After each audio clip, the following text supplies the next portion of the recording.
Bismillahirrahmanirrahim. Allah Teala Zümer suresinin 10. ayəsinin sonlarında buyurur ki: İnnemâ yuvaffas-sabirûne ecrahum bighayri hisab. Şübhəsiz səbr edənlər öz mükafatlarını hesapsız şəkildə alacaqlar. İndi bu hesapsız şəkildə iki izah verilir. Biri budur ki, hesabı, sayı, miqdarı bilinməyəcək qədər səbr edənlərə mükafat veriləcək. Digəri budur ki, hesabsız, kitabsız cənnətə gedəcəklər ki, hədislərdə var, bəzi insanlarla mələklər rastlaşacaq. Onlara deyəcəklər ki, siz hardan gəldiniz, cənnətə daxil oldunuz? Gələndə haqq hesabdan keçdiniz, deyəcəklər, yox, biz haqq hesab məhkəmə görmədik.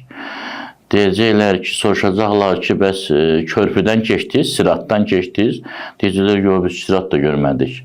Cəhənnəm, deyəcəklər, cəhənnəm də görmədik. Mələklər deyəcək, bu nə məqamdır, siz nələr etmişsiniz ki?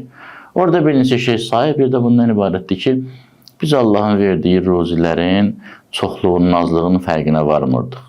Allah nə vermişdirsə, Allah bərəkət versin deyib yaşayırdıq və Allah Taala'nın xidmətində az imkanlarla dururduq.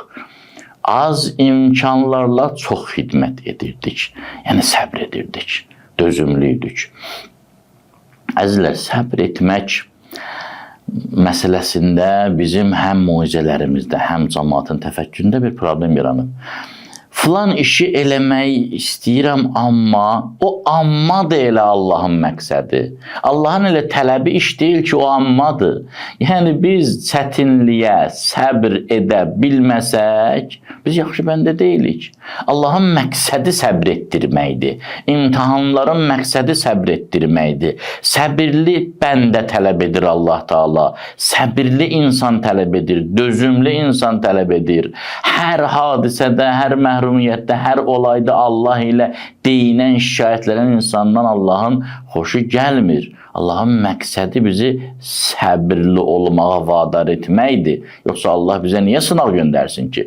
Bizi kamilləşdirmək istəyir, bizi mükəmməl bəndəyə çevirmək istəyir. Ona görə də hədislərdə deyilir ki, məsumlar buyurur, əxlaq, insanın xasiyyətləri hamısı bədəndir, o xasiyyətlərin başı səbirdir. Allah bizə səbir versin.